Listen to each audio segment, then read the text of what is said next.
Hong Kong, sebuah bagian kecil dari Republik Cina yang pertumbuhan penduduknya sangat pesat. Bahkan di tahun 2018, populasi Hong Kong sudah mencapai 7,8 juta manusia. Hingga hal itu pun berimbas ke jatah ruang hidupnya, yang rata-rata hanya 15 meter persegi bagi setiap orang. Ya istilahnya kalau kalian punya motor, udah pasti kalian harus berbagi kamar sama motor. Coba bayangin, sampingmu udah refunding. Dan kalau berbicara soal keluarga, kita bisa bayangkan betapa sempitnya rumah hunian yang layak untuk minimal 5 orang. Dan begitu juga kehidupan yang harus dijalani oleh keluarga Wai Manlo. Atau kita panggil saja Bambang Gempling. Salah, itu nama tukang galon saya. Sorry. Maksudnya Edi.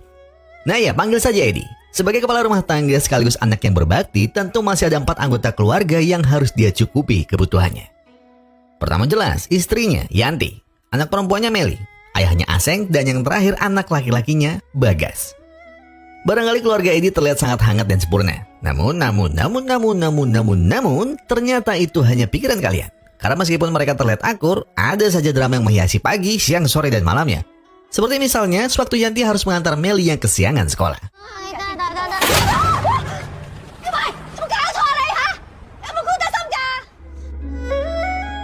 Nah, itu baru satu kejadian di pagi harinya. Mau lihat lagi? Siangnya waktu Yanti lagi debat sama tukang sayur, tiba-tiba perasaannya tidak enak sewaktu ia dipanggil kepala sekolahnya Meli. Kali ini bukan masalah gak ngerjain PR atau membolos. Karena itu, masih level cetek buat Meli. Karena kalau soal studi, itu selalu nomor 1 bagi Meli. Tapi ternyata masalahnya lebih parah dari semua yang kalian bayangkan, yaitu hamil. Enggak, bukan, Bu. Tenang ya. Ucap kepala sekolahnya seperti itu. Bukan Meli yang hamil, tapi teman sekelasnya. Lah, terus masalahnya di mana dong? Tanya Yanti. Nah, Meli ini jadi bersalah karena dia sudah ikut membantu persalinan temannya di kamar mandi sekolah. Maka jelas dengan kasus ini, Meli sama saja sudah menyalahi peraturan sekolah. Tapi untungnya Meli tidak jadi dikeluarkan setelah Yanti langsung mengancam akan naik banding ke Menteri Pendidikan. Emangnya digubris ya, Bu? Oh iya, ini kan Hong Kong ya, bukan di Indo. Di malam harinya, ternyata masih ada keributan lain yang sebenarnya bukan masalah. Tapi bukan sebuah hal yang normal juga sih ya. Pasalnya, Edi punya satu tradisi yang aneh bin unik, yakni laporan harian tentang seberapa hemat anggota keluarganya. Misalnya malam itu, di mana ayahnya Edi terbilang sangat hemat karena bisa makan roti kadaluarsa selama 1 bulan dan menekan pengeluaran sampai $100. Nice, Mbak. Perut seperti ada yang dicari panitia MBG.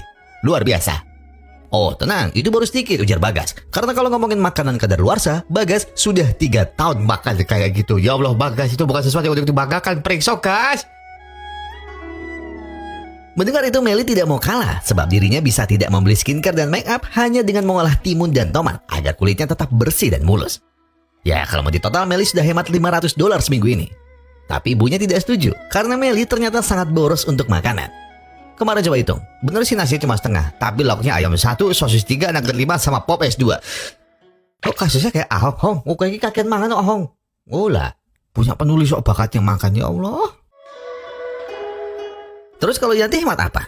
Nah, Yanti ternyata lebih hebat lagi. Karena dia sudah menekan pengeluaran $9.000 saat dia tidak jadi liburan ke Thailand bersama geng arisannya. Gimana, hebat kan?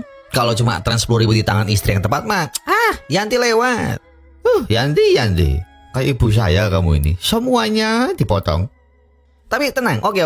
Itu masih belum seberapa, ucap Edi. Kini saatnya wong tulis tampil, cari Edi. Kalau kata Le Bagong, alias saat ini giliran Edi yang berkata kalau dia bisa sangat hemat gak jajan apa-apa selama ini. Dan itu semua dia lakukan hanya untuk membayar cicilan rusuhnya sampai 10 tahun lagi. 10 tahun, kata Meli. Sebab itu terlalu lama untuk pertumbuhannya. Alah, kalau tinggi badan minum susu kedelai kan beres. Tapi bukan itu, ucap Meli. Sekarang aja dia udah terlambat 5 cm. Karena maksudnya, yang terlambat maksudnya Meli itu yang... Ya, gak apa-apa. Minimalis praktis bisa dibawa kemana-mana. Saya suka. Tapi tenang saja, ucap Edi. Ia bilang 10 tahun lagi karena ia ingin menabung uangnya untuk anak-anaknya. Lagi pula sebagai sales rusun, mencari uang dari menjual kamar yang pas-pasan bukanlah hal yang mudah. Bahkan sekalipun dia menjualnya murah, belum tentu ada yang terjual dalam 1 bulan. Karena ada saja komplain dari orang-orang yang kurang puas dari pelayanan rusun yang Edi jual. Mulai dari keran yang macet, wifi yang macet, sampai suara tetangga adu penalti yang macet. Enggak dong, harusnya kan berisik. Namun dia punya berita baik bahwa ia sudah dijanjikan oleh developernya bahwa jika Edi bisa menjual 10 kamar atau setidaknya menyewakan 20 kamar per tahun, Edi akan mendapat bonus 10 juta yuan plus 1 komplek apartemen di kota agar mereka bisa menjadi sultan properti yang baru di Hong Kong. Lalu, apakah drama keluarga super irit ini hanya soal mereka berlima? Ya tentu enggak. Karena seperti manusia yang punya tetangga, tentu ada saja tetangga yang selalu cari gara-gara. Mulai dari kakek-kakek 80 tahun yang hobinya nyebat tiap malam, sampai penjual daging cincang yang berisiknya ngalahin omongan Dokter Tirta. Sorry dok, bercanda. Dan sayangnya, persisnya seperti masalah rumah tangga pada umumnya, Edi juga punya penyakit yang bikin Yanti darah tinggi. Dan apa itu? Nah, ini dia. Hobi nolongin tetangga ceweknya yang kasusnya adalah sering ditinggal suaminya dan harus menunggak biaya sewa rusun. Bahkan tidak tanggung-tanggung, Yanti juga sangat heran karena Edi bisa-bisanya malah bayarin $9.000 untuk wanita itu. Maka bagi memancing auman singa betina, Yanti seketika langsung ngomel-ngomel karena Edi adalah suami sekaligus kepala keluarga yang pelin-pelan. Kenapa giliran tetangganya Edi bisa sangat dermawan, tapi ke istri dan anaknya malah ngirit sampai perut mereka hatam puasa. Tapi satu masalah belum selesai, kondisi rumahnya sudah seperti kapal pecah. Meli yang pengennya staycation sama pacarnya lah, Bagas yang ngerokok depan kamar kakeknya lah, sampai inilah gongnya, yakni Aseng, yang penasaran kenapa obatnya selalu berwarna coklat saat ia selesai buang hajat. Ya Allah, silver queen contohnya. Oh mbak, lakukan ngomongin kabeh filmnya. Nah, sekarang saya mau tanya, kira-kira hiburan apa yang pas untuk mendinginkan suasana chaos ini? Dan jawabannya adalah sebuah jendela. Iya, saya nggak bohong, sumpah, sebuah jendela. Karena dari jendela sederhana inilah, keluarga Edi bisa melihat lautan yang tenang dan terbukti bisa menyelesaikan apapun masalah mereka. Meskipun terlihat sederhana dan murah banget, tapi ya bukankah ini sangat melegakan untuk keluarga menengah ke bawah?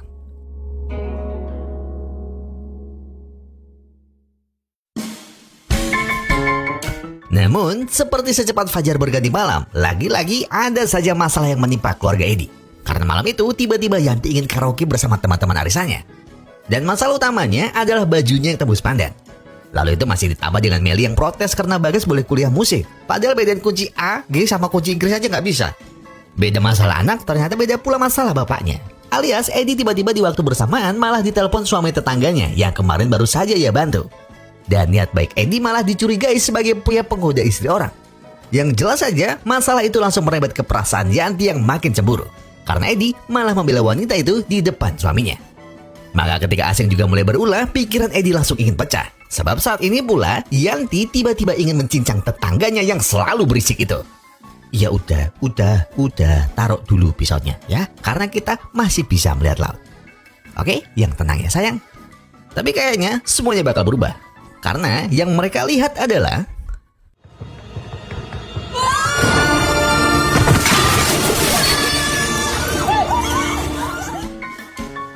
Baiklah.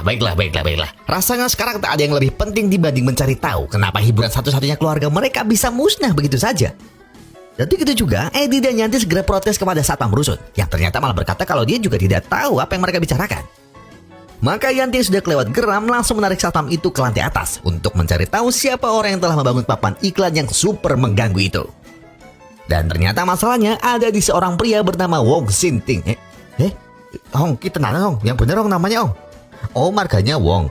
Belakangnya gak apa-apa disebut. Ya udah, baiklah, ya udah. Ya, namanya nggak penting. Karena saat ini Pak Wong harus segera mempertanggungjawabkan proyek ilegal ini, atau mereka akan bertindak tegas.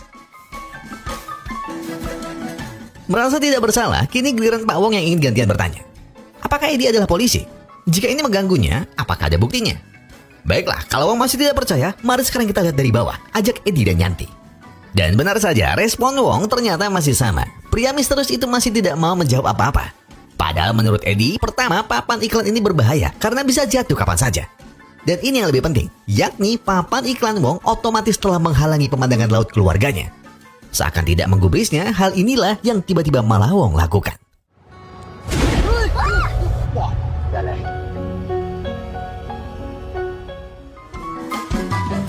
Berangkat dari masalah kemarin, saat ini Edi akan melobi semua departemen di pemerintahan agar mau membantu menurunkan papan iklan yang meresahkan itu.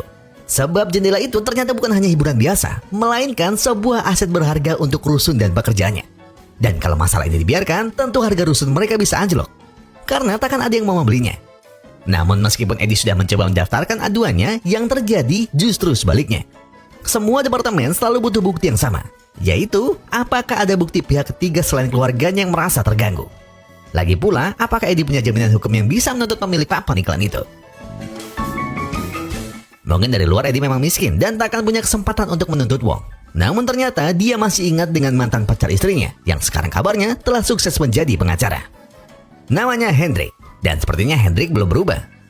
Alias dia masih saja menyukai Yanti, dan sekilas dia jadi lupa untuk apa dia ada di rumah Edi. Baiklah, setelah mendengar keluhannya dan minum teh buatan Yanti, Hendrik sudah tahu kalau pembuatan papan iklan itu mungkin saja ilegal. Jadi bisakah Hendrik membantu mereka? Tanya Yanti sambil setengah memohon. Sebenarnya ini bukan kapasitasnya, karena ia hanya lulusan hukum dan tidak pernah menangani kasus tentang izin bangunan seperti ini. Namun kalau Yanti yang meminta, apapun akan Hendrik lakukan. Kalau malam ini suami kamu stroke, pulang sama aku aja ya. Dengan cepat Hendrik pun segera menolong mereka dan berkata pada Wong kalau aksi ilegalnya bisa membuatnya terjerat pasal hukum karena sudah mendirikannya tanpa izin. Jadi jika Wong tak mau kasus ini melebar kemana-mana, sebaliknya ia segera membongkar dan menurunkannya. Atau apa? Tanya Wong dengan percaya diri. Kalau benar Hendrik bisa menuntutnya, lalu mana surat resmi dari departemen yang memberinya izin berkata seperti ini? Sebenarnya suratnya ada, tapi printernya lagi rusak, kata Hendrik. Saya kira Hendrik itu orang bener, sama aja kayaknya. Tapi bukan itu intinya, sebab Wong bisa langsung ia laporkan ke polisi jika Hendrik mau. Baiklah kalau memang bisa, coba katakan pada rekan polisi Wong saat ini juga. Namun Hendrik semakin tidak bisa berbuat apa-apa saat Yanti malah menuduh Wong berbohong. Sekarang begini saja, apakah pengacara berhak memaksa warga sipil sepertinya membangun papan iklan di atas lahan miliknya sendiri? Dan apakah Hendrik punya kuasa untuk melarang Wong menggunakan rusuhnya? Lagi pula, apakah mereka semua tidak sadar bahwa papan iklan ini bukan sembarang layar besar? Mereka perlu tahu bahwa ini adalah karya seni buatannya. Dan agar mereka percaya, Wong bisa saja membubuhkan tanda tangannya dimanapun ia mau atas karya buatannya sendiri. Dan sebagai ganti rugi atas salah paham ini, mereka harus membayar $50 dan segera keluar dari sini. Selain harus menyelesaikan masalah jendela yang menyangkut masa depan rusun mereka, ternyata masih ada banyak masalah yang setiap hari mendatangi rumah tangga Edi. Misalnya saja keesokan harinya, di mana Yanti yang tiba-tiba dilabrak oleh istri Hendrik, yang tidak terima karena Hendrik jadi pulang larut setelah membantu kasusnya. Dan baru menuntaskan salah paham tadi, sekarang malah giliran Bagas dan Meli yang ingin mencarikan uang asuransi kakeknya agar mereka bisa nongkrong seperti teman-teman mereka. Caranya gampang kata mereka. Kakeknya hanya perlu minum air yang banyak agar rumah sakit mengira kalau diabetes Aseng sudah parah. Sehingga Aseng bisa memberikan $10.000 untuk Meli dan Bagas. Cucu baik ya, diabetes kan.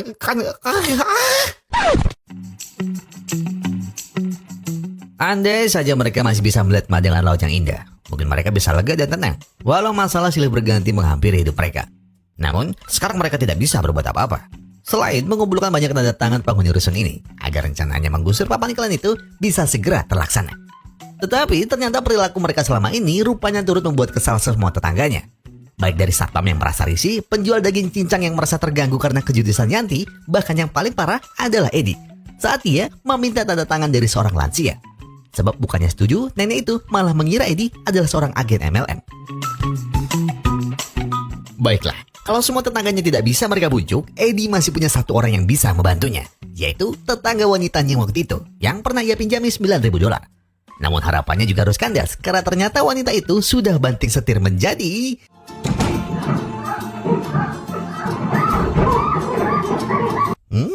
Kalau dari backshotnya, brutal juga permainan di dalam.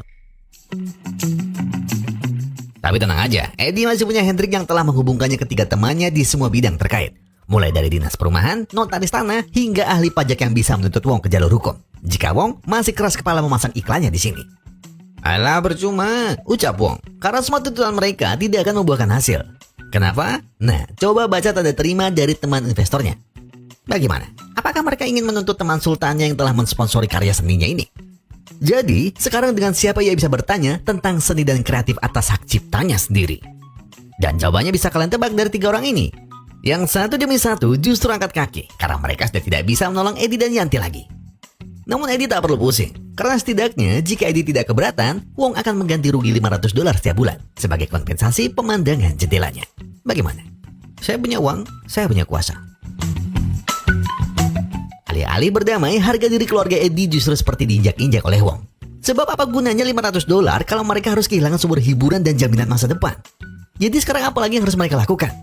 Dan seperti kerasukan Ferry Irwandi, tiba-tiba Meli punya solusi yang sangat jitu. Daripada pusing harus menuntut ini itu, bagaimana kalau mereka mencari cara membuktikan kalau papan iklan itu bukanlah karya seni?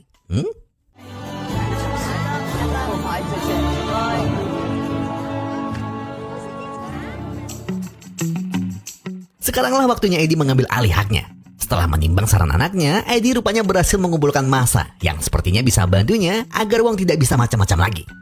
Yaitu dengan menunjukkan perbedaan karya seni dunia dan iklan komersil. Eddie ingin tetangganya punya keresahan yang sama dengannya. Bahkan Eddie juga menuduh Wong sebagai pria yang aneh. Sebab siapa yang akan tertarik membeli karyanya kalau Wong malah memajang muka pria seram seperti itu? Namun Eddie rupanya salah besar, atau lebih tepatnya ia telah salah memilih lawan. Karena ternyata dari lukisan Andy Warhol, yakni seorang seniman kontemporer yang terkenal, karya Wong masih sah disebut sebagai karya seni. Sebab di Amerika sudah tidak ada batasan seni lukis atau seni indah lainnya untuk bisa diakui sebagai karya seni. Bahkan ada orang lain yang sepertinya ingin mengungkapkan pendapatnya.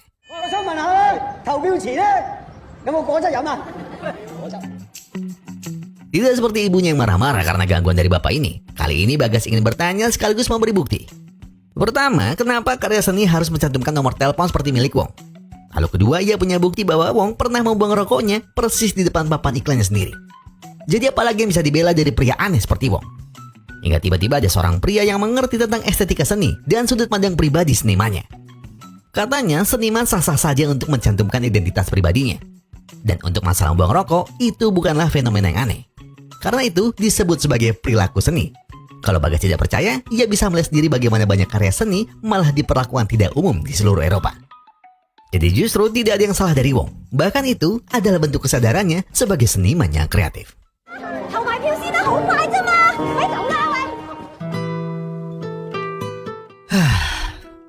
Selalu mimpi buruk di setiap malam. Dan itu telah menjadi keseharian Eddie. Hingga dia sering terlambat untuk bekerja. Bahkan sebenarnya Eddie sudah mendapat kabar bahagia dari Hendrik yang mengatakan kalau ukuran papan iklan Wong ternyata melebihi standar keamanan. Namun sayangnya pemerintah baru bisa mencabut izinnya minimal 6 tahun setelah bangunan itu didirikan.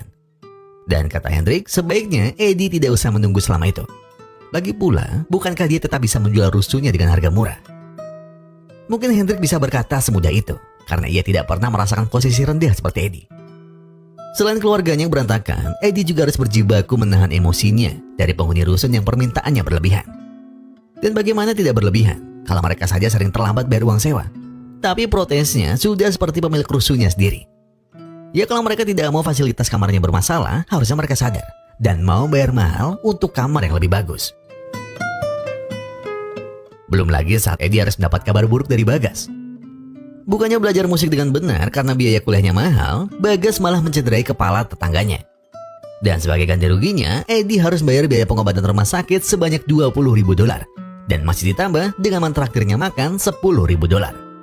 Bahkan demi mengusir tetangganya yang tiba-tiba meminta wine paling mahal, satu persatu dari keluarga Eddie harus pura-pura mengancam akan memukul kepala mereka dengan botol wine itu. Sejenak mungkin cara itu berhasil menekan ganti ruginya. Tapi sekarang, apalagi yang bisa mereka lakukan untuk bertahan hidup? Bukankah mereka semua tahu kalau gaji Eddie ditentukan dari perjanjian kontrak di awal? Dan masalahnya sampai sekarang Eddie baru bisa menyewakan 5 kamar dan belum bisa menjual 1 kamar pun. Sekali lagi, andai papan iklan sialan itu tidak menghalangi rusun mereka, mungkin harga rusun Eddie bisa laku di pasaran. Sebab masih ada keindahan yang bisa ditawarkan walau hanya lautan kecil yang jauh. Namun semua harapan mereka musnah bersama tagihan bulanan dan kebutuhan hidup yang terus mendesak Eddie untuk mencari uang setiap hari.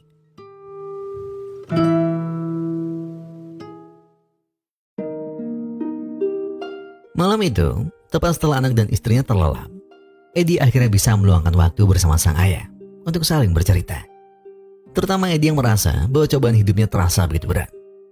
Seolah beban di pundaknya tak pernah memberinya jeda untuk mengukir senyum dan bahagia di wajah keluarganya. Berbeda dari Aseng, yang dari dulu sudah banyak berkorban, bahkan sampai sekarang. Namun Aseng hanya membalas bahwa semuanya akan indah pada waktunya. Kalau Eddie sudah mencoba segalanya, tapi belum ada hasilnya, mungkin yang Eddie butuhkan bukan kemudahan atau kelancaran, tapi kekuatan. Dan kalau boleh jujur, Aseng Lange sebenarnya merasa menjadi beban bagi anak dan cucu-cucunya. Bahkan andai saja ia tiada malam ini, mungkin beban Eddie bisa sedikit terangkat. Namun ayahnya salah, ucap Eddie. Tak mungkin ia akan membiarkan ayahnya pergi begitu saja. Eddie akan terus mengusahakan bagaimana caranya agar ekonomi mereka bisa stabil, bahkan lebih baik dari hari kemarin.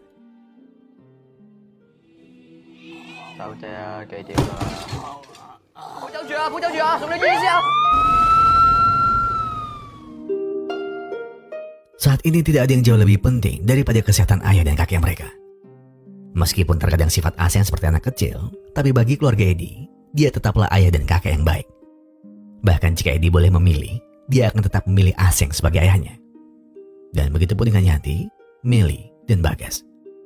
Semoga saja Aseng masih bisa selamat, agar mereka bisa segera menyelesaikan masalah ini bersama-sama, seperti dulu lagi.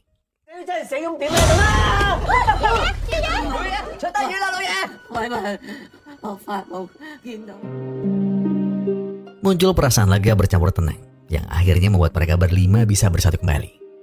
Eddie, Yanti, Meli, Bagas tidak membayangkan tentang betapa sedihnya mereka kalau Aseng kenapa-napa. Dan syukurlah kalau mereka semua masih diberi kesempatan untuk saling menjaga dan melindungi. Bahkan setelah Aseng pulang dari rumah sakit, Eddie dan Yanti sudah punya rencana yang matang agar mereka bisa keluar dari masalah yang menghimpit mereka selama ini.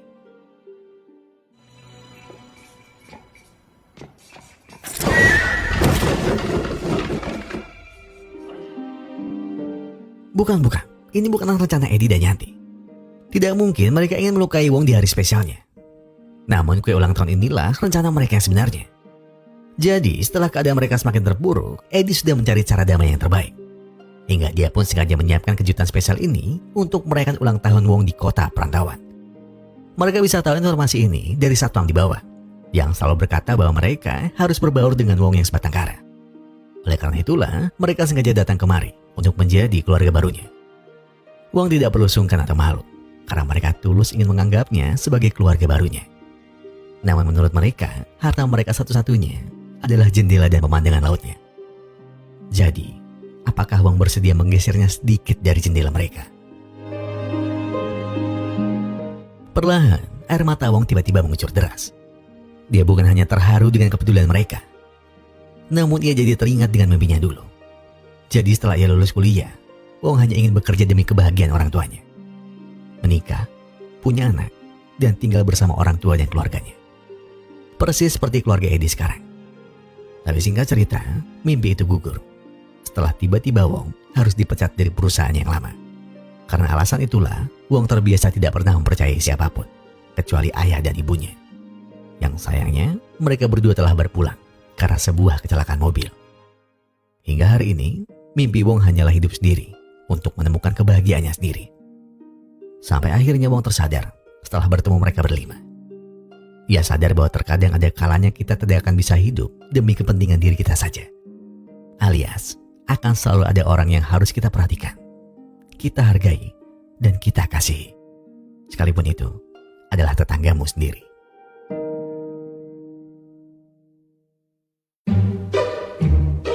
Nah, apa kalian sudah merasa terharu? Nanti dulu. Sekalipun Wong terdengar bijak dan keadaannya sangat kasihan, tapi sebenarnya itu bukan alasan bagi keluarga Eddie untuk menyerahkan jendela berharganya kepada Wong. Mungkin mereka sempat tersentuh, namun persepsi mereka langsung berubah setelah Yanti menceritakan sesuatu. Jadi tadi siang saat ia sedang mengecek harga rusun mereka di kota, Yanti sangat terkejut saat tahu bahwa harga rusun Wong ternyata berpeluang lebih mahal karena jendela rusunnya yang langsung menghadap laut. Sementara Yanti juga sangat marah saat ada agen properti rusun Wong yang mengata-ngatai rusun Eddie adalah rusun tua yang tidak layak untuk dihuni. Bahkan saat ini jendela rumahnya juga telah terhalang papan iklan itu kan? Mana mungkin harganya mahal? Maka dari itulah Eddie sudah tahu kalau Wong tidak akan mau membongkar papan iklannya. Lagi pula dia harus segera berpikir keras agar harga rusunnya tidak anjlok. Ditambah juga supaya Eddie bisa segera menjual 10 kamar tersisa sebelum tahun depan. Jadi dia sengaja merencanakan semua alibi ulang tahun itu hanya untuk meluluhkan Wong yang sudah lama merindukan kehangatan keluarga. Karena dengan begitu Eddie dan keluarganya bisa menyusun rencana agar Wong segera pergi dari rusunnya. Dan tepat ketika mereka sedang menunggu Wong lengah, tiba-tiba Wong justru datang sendiri menjemput ajalnya. Wong berkata ada seseorang yang telah mengelem pintu rusunnya, sampai Wong harus berlarian naik tangga darurat hanya untuk sampai di rusun Eddie. Jadi, apakah dia boleh menumpang lewat jendela Eddie? Tentu saja ini adalah kesempatan emas agar Eddie bisa melenyapkan Wong saat ini juga. Namun baru sebentar Eddie akan mendorongnya, ternyata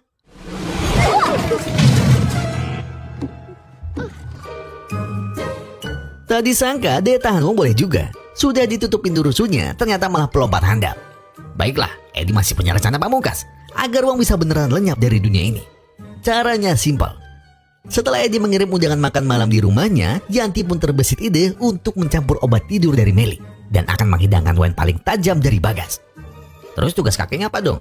Ya nanti lihat aja sendiri.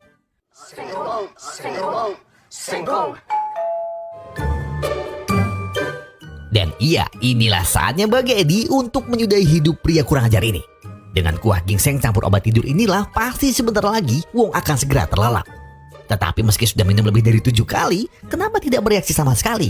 Apakah dosisnya kurang? Jika begitu, kini Eddie akan mengeluarkan wine nomor satunya agar Wong tak bisa membuka matanya lagi. Yanti juga menjamin setelah efek wine itu naik akibat kontraksi obat tidur, maka sudah tidak ada alasan untuk tidak mencabut papan iklannya. Namun lagi-lagi, kenapa Wong masih sama sekali tidak mabuk? Dan sesaat setelah itu, ternyata efeknya baru bereaksi. Kali ini, Wong pasti benar-benar mampus. Hingga saat Eddie mengeceknya, tiba-tiba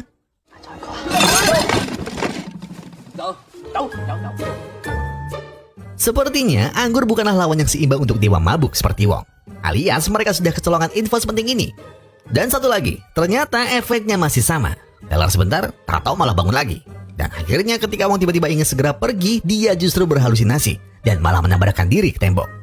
Rezeki Eddie akhirnya tiba juga, sesudah mereka yakin bahwa Wong ternyata benar-benar sudah tidak bernyawa. Mereka pun segera menggotongnya ke rusuhnya dan sengaja meninggalkan Wong bersama surat perpisahan. Seolah itu adalah pesan terakhirnya sebelum ia menghilangkan nyawanya sendiri.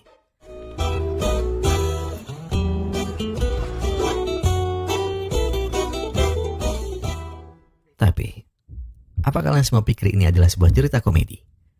Enggak, ini jauh dari itu.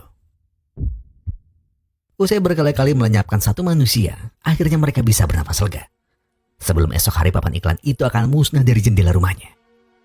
Dan itu berarti mereka hanya perlu menunggu kapan harga rusun mereka akan naik drastis dari sebelumnya. Tetapi dikala rasa aman sudah mereka genggam, tiba-tiba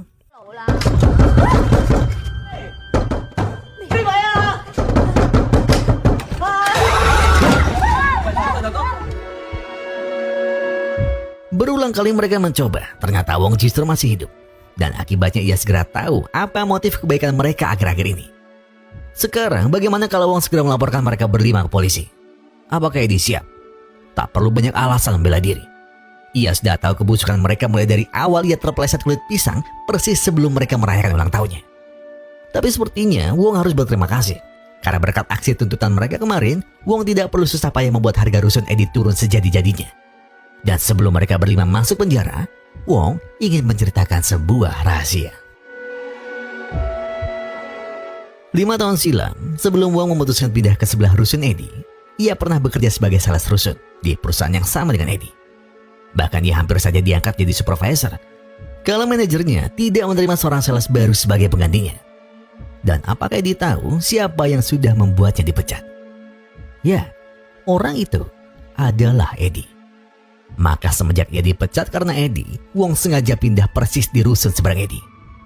Dan ia sengaja menginvestasikan 50 unit di rusun saingan Eddie, agar ia bisa membalaskan dendamnya pada Eddie dan keluarganya. Dan satu-satunya cara untuk menghasilkan masa depannya hanyalah dengan menghalangi jendela hiburannya itu. Jendela murah yang tidak ada harganya sama sekali. Sebab Eddie juga perlu tahu, berulang kali Wong seperti orang gila yang ingin mengakhiri hidupnya sendiri. Karena dia iri dengan keluarga Eddie yang masih lengkap. Sedangkan harta terakhirnya, yakni ibunya, harus meninggal karena stres dengan status Wong yang habis terkena PHK.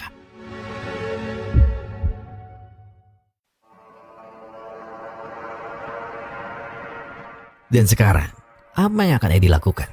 Menghabisinya? Atau apa? Eddie tidak perlu khawatir. Karena setelah mereka masuk penjara, Wong akan membeli rusun ini dengan tabungannya.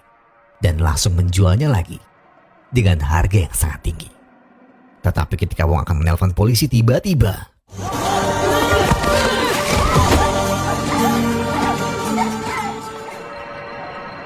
sambil menyanyikan lagu kesukaan Eddie sewaktu kecil, mereka berlima berusaha menyudahi hidup Wong dengan cara kesukaan Eddie pula. Setelah menghentikan pernafasannya dari mulut dan hidung, akhirnya tepat di nada terakhir lagu itu, di situ juga nyawa Wong harus terpisah dari tubuhnya. Dan seperti malam ini juga, mereka harus membuang tubuh Wong ke dasar laut, agar tak ada yang bisa menemukan bukti apapun dari kejadian hari ini. Namun, tepat ketika tubuh itu mulai tenggelam, Ternyata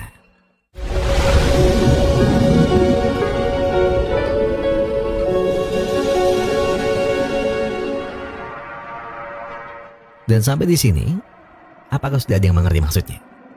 Baiklah, untuk yang sudah tahu, tolong tunggu dulu. Karena saya akan menceritakan semuanya dan apa isi tas-tas itu. Sebenarnya, Edi sudah gagal menjalankan pekerjaannya dari 10 tahun yang lalu. Iya, Edi sebenarnya tak pernah berhasil menjual lebih dari 2 unit per tahunnya. Dan jarang berhasil menyewakan rusunnya kepada banyak orang. Sebab aslinya, rusun yang Edi jual adalah rusun abal-abal. Yang harganya sudah dia markup sedemikian rupa agar keluarganya bisa hidup.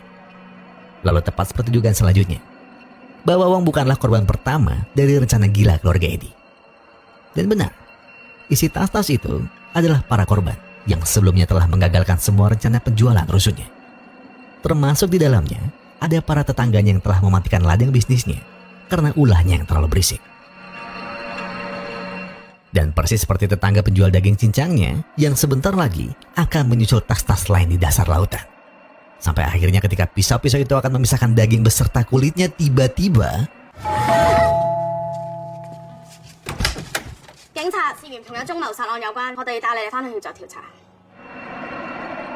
polisi beruntung sebab mereka berhasil menghentikan rencana gila keluarga Edi sebelum ada korban yang berjatuhan lagi.